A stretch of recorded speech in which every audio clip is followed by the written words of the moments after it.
5학년 2학기 국어 4단원 겪은 일을 써요. 오늘은 첫 시간으로서 호응관계를 생각하며 겪은 일이 드러난 글을 읽어보도록 합시다. 자, 먼저 교과서 124쪽과 125쪽의 그 그림을 보고 이 단원에서 어떤 걸 배울지 한번 살펴보세요.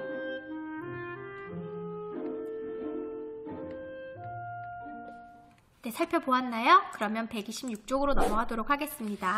126쪽에 보면은 어떤 아이가 배를 타고 여행을 하는데 이게 무엇이냐면은 문장 성분의 호응관계에 대해서 우리 여러 번 배웠잖아요. 그 배운 내용을 떠올리면서 한번 내가 이전의 지식을 알고 있는지 모르는지 점검을 하는 부분이에요. 자, 첫 번째 가봅시다. 이 남자아이가 타고 있는 배 한번 보세요. 여러분, 문장 성분이 무엇인지 아나요? 네, 아는 친구도 있을 거고 모르는 친구도 있을 건데 우리 먼저 아니오로 가볼게요. 자, 문장 성분은 주어, 목적어, 서술어와 같이 문장을 구성하는 성분이에요. 그래서 예를 들어서 윤석가, 책을 읽는다 라고 하면 윤석가, 읽는 이가가 붙는 것을 주어라고 하고요. 그 다음에 무엇을, 무엇을 이런 을이 들어가는 걸 목적어라고 그래요. 그리고 뭐뭐한다, 뭐뭐합니다로 끝나는 부분을 우리가 서술어로 한다는 것을 우리가 1학기 때 배웠었어요. 기억나나요? 자, 그럼 그 다음 문제 가봅시다. 자, 주찬이는 어제 책을 3시간 동안 읽는다. 여러분 잘못된 부분 찾을 수 있어요? 네, 많은 친구들이 찾았을 텐데 시간을 나타내는 말 어제, 오늘, 내일에는 어울리도록 서술어를 수정해줘야 돼요. 그럼 주찬이는 어제 책을 3시간 동안 읽는다가 아니라 무엇일까요? 맞아요. 어제 책을 3시간 동안 읽었다가 맞겠죠. 그 다음 넘어갑니다. 할머니가 잠을 잔다. 이거 잘못된 점을 찾을 수 있나요? 은근히 이거 못 찾는 친구 있을걸요? 자, 할머니는 어떤 대상입니까? 높임의 대상이시죠. 높임의 대상에는 서술어도 높여줘야 돼요. 그래서 할머니가 잠을 잔다가 아니라 할머니가 주무신다로 바꾸면 되겠죠. 그 다음 갑니다. 키와 몸무게가 늘었다. 자, 잘못된 점 찾을 수 있나요? 여러분, 몸무게는 늘었죠. 그런데 키가 누가 잡아당기나요?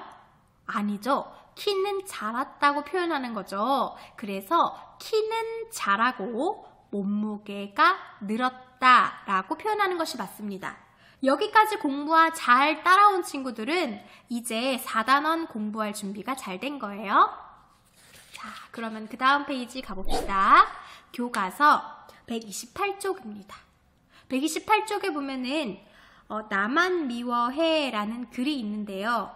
선생님이 추천하는 거는 선생님이 읽어주는 글을 듣기만 하는 것이 아니라 여러분이 눈으로 먼저 읽는 것입니다. 여러분이 동영상 정지하고 한번 눈으로 읽은 다음에 선생님이 읽어주는 것을 읽도록 합시다.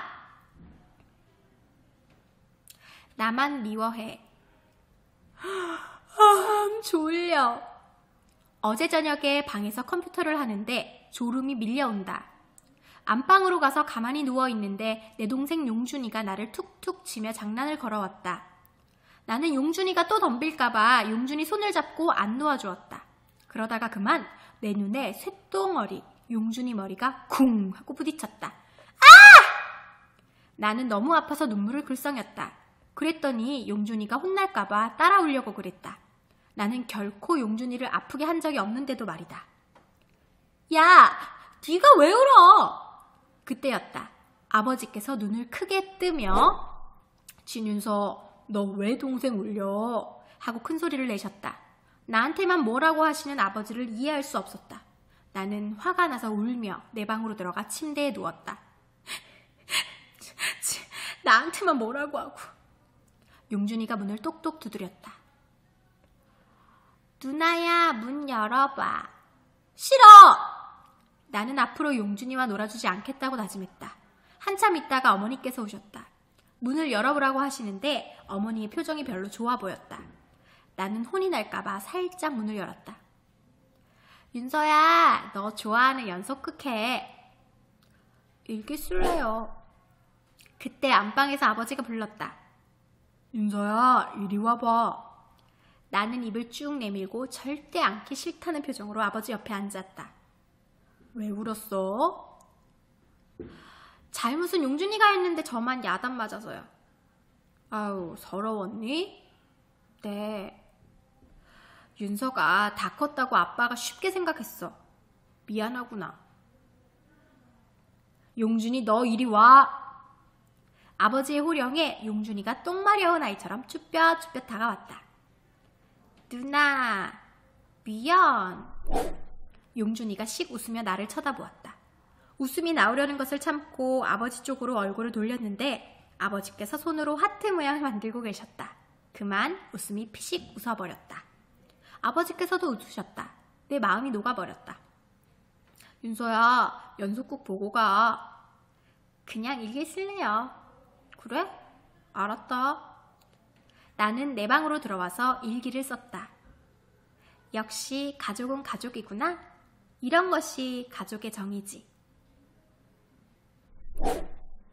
자, 여러분, 나만 미워해 이야기 잘 보았죠? 먼저 윤서가 겪은 일은 무엇인가요? 맞아요. 동생과 장난치다가 아버지께 혼나고 서러웠지만 그 마음이 가라앉았나요? 금방 풀렸나요? 맞아요. 금방 풀렸어요. 여러분 지금 필기 안 하고 넋 놓고 있는 친구들 연필 들어서 써보세요. 129쪽 1번 하고 있습니다. 자, 여러분 2번으로 넘어갈게요. 128쪽의 두 번째 줄에 파란색 글씨 있죠? 어제 저녁에 방에서 컴퓨터를 하는데 졸음이 밀려온다. 자, 여기에서 자, 어떤 점이 잘못되었습니까? 네, 어제 저녁인데 밀려온다라고 했죠. 밀려왔다로 고쳐야겠죠. 자, 그러면 여기 이제 보기 봅시다. 화면 보세요. 나는 앞으로 용준이와 놀아주지 않겠다고 다짐했다. 한참 있다가 어머니께서 오셨다. 문을 열어보라고 하시는데 어머니의 표정이 별로 좋아 보였다. 여러분, 별로와 좋아 보였다가 어울립니까? 별로라는 말은 뭐뭐 아니다 라는 부정적인 의미가 들어가야 호응이 맞아요. 그쵸? 그래서 별로라는 말과 좋아 보였다가 어울리지 않죠. 자, 이 부분은 줄을 칠 수 있는 친구는 줄을 치고 아니면 집중해서 보고 넘어가는 거예요. 그 다음, 그때 안방에서 아버지가 불렀다. 윤서야, 이리 와봐. 나는 입을 쭉 내밀고 절대 앉기 싫다는 표정으로 아버지 옆에 앉았다. 자, 이 부분에서 여러분 찾기 은근히 어려울 것 같은데요. 뭐가 좀 이상하죠? 맞아요. 아버지가 불렀다. 아버지는 높임의 대상이죠. 그런데 불렀다라고 했어요. 아버지가 부르셨다 또는 아버지께서 불렀다가 돼야겠죠. 자, 밑에 갑시다. 용준이가 씩 웃으며 나를 쳐다보았다. 웃음이 나오려는 것을 참고 아버지 쪽으로 얼굴을 돌렸는데 아버지께서 손으로 하트 모양을 만들고 계셨다. 그만 웃음이 피식 웃어버렸다. 얘들아, 웃음이 피식 스스로 웃을 수 있어요? 아니죠. 그래서 이걸 제대로 고치려면 그만 웃음이 피식 나왔다 라든지 또는 그만 피식 웃어버렸다 라고 하든지 둘 중에 하나로 정해야 됐죠. 그쵸? 여기까지 이해 갑니까? 자, 그러면 발표까지는 여러분들 온라인 수업이니까 하지 않고요. 그러면 여기서 문제입니다. 문장 성분의 호응이 바르게 이루어지도록 글을 써야 하는 까닭은 무엇일까요? 간단하죠? 문장의 뜻을 바르게 이해하기 위해서입니다. 자, 그러면 교과서 130쪽으로 넘어갑시다. 자, 윤서가 글을 쓰면서 생각한 내용을 살펴보기 위해서 글쓰기 과정을 한번 알아볼게요. 여러분 경험이 드러나는 글 되게 많이 써봤죠. 뭐 일기도 써봤을 것이고 국어 시간에도 써봤을 것이고 글짓기 대회에서도 써봤을 것이고 그쵸? 그럼 어떤 과정으로 글을 썼는지 떠올려 봅시다. 지금 여기까지는 필기 안 해도 되니까 집중해서 들으세요. 맨 먼저 어떻게 쓸지 또 어떤 내용 쓸지 생각한 다음에 글을 처음, 가운데, 끝 또는 문단마다 조직을 했겠죠. 조직을 하고 실제로 글을 썼겠죠. 자, 3-2번 중요합니다. 여러분 연필 드세요. 다음은 윤서가 나만 미어회를 쓰면서 생각한 내용이에요. 어떤 생각했는지 한번 여러분의 경험과 비교해서 살펴보세요. 자, 윤서가 아까 그 글을 쓸 때까지의 상황인 거예요. 먼저 어떤 생각 하나 알아봅시다. 시나 동화보다는 경험을 살린 글이 좋겠어. 또 내 글을 읽을 사람은 누구지? 선생님, 부모님, 친구들이 있겠지? 또 쉽고 재미있게 너무 어려운 수준이 아니라 우리 수준에 딱 맞는 글을 쓰고 싶어 라고 생각하는 거예요. 자, 이거는 계획하기 단계로서 글 쓸 준비를 하는 단계입니다. 교과서에 쓰여 있죠. 맨 처음 우리가 계획을 해야 돼요. 두 번째 갑시다. 내가 요즘 어떤 일을 겪었나? 또 부모님께서 읽으실 테니까 기왕이면 우리 가족들이랑 있었던 일 써볼까? 또는 옆에 친구 윤호는 뭐 쓰려고 하지? 한번 물어봐야지? 라고 이런저런 생각을 해요. 자, 이거는 내가 쓸 내용을 구체적으로 만들어내는 건데요. 자, 세부 내용 적어봅시다. 쓸 내용을 떠올리는 단계예요. 구체적인 쓸 내용 말이죠. 쓸 내용을 떠올리는 단계. 꼭 필기하세요. 다음으로 넘어갑니다. 이번에는 이 아이가 좀 더 세부적으로 고민을 해요. 일이 있었던 차례대로 글 쓸까? 아니면 까닭, 느낌, 화해한 일 세 부분으로 나눴을까? 글을 여러 가지로 이렇게 배치를 해보고 있죠. 그림을 보면. 그 다음 쓸 내용 가운데서 비슷한 내용은 묶어볼까? 이 내용은 끝부분에 써야 내 생각이 잘 드러날 것 같아. 또는 끝부분에 써야 더 효과적일 것 같아. 이런 식으로 구체적으로 조직을 해보고 있죠. 필기하세요. 내용 조직하기. 쓸 내용을 나누는 단계입니다.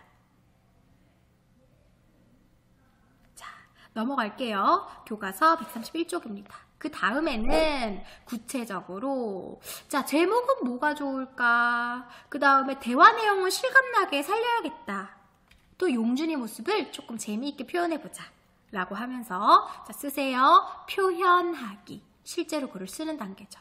직접 글을 쓰는 단계입니다. 자, 마지막으로는 여러분 저번 단원에서 배웠는데요. 2학기에도 배웠어요. 글을 다 쓰고 나면 끝인가요? 아닙니다. 글을 고쳐 써야 돼요. 그래서 고쳤을 때 이 친구의 생각을 봅시다. 읽는 사람이 혹시나 이해하기 어려운 내용은 없을까? 또는 문장을 좀 더 간단하게 바뀌어보자. 그리고 호응이 바르지 않은 부분이 없는지 살펴보자. 라고 하는 것은 고쳐쓰기 단계로서 글을 고치는 단계입니다. 글을 쓰고 나서 땡이 아니라 마지막으로 고쳐보는 단계가 정말 중요하다는 것 여러분 알고 있죠? 자, 그래서 오늘은 다시 이제 선생님이 반복을 해보자면 자, 글쓰기 과정을 한번 다시 살펴볼 거예요. 먼저 계획을 하는 것이고요. 글쓸 준비. 그 다음 내용, 어떤 내용 쓸까 대충 생각을 해봐야겠죠. 그 다음에 내용을 처음, 가운데, 끝과 같이 조직하는 단계.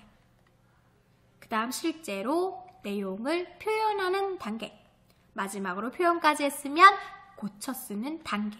이런 단계로 우리가 경험한 일을 호응관계에 맞게 글로 쓸 수 있는 것이에요. 오늘의 핵심은 이것입니다. 이 5단계 꼭 기억하세요. 네, 여러분 오늘 공부는 여기서 끝났고요. 이것을 한 번 더 공부한 다음에 그 다음에는 본격적으로 좀 더 복잡한 문장의 호응관계에 대해서 알아보도록 할게요. 그때까지 여러분 안녕히 계세요.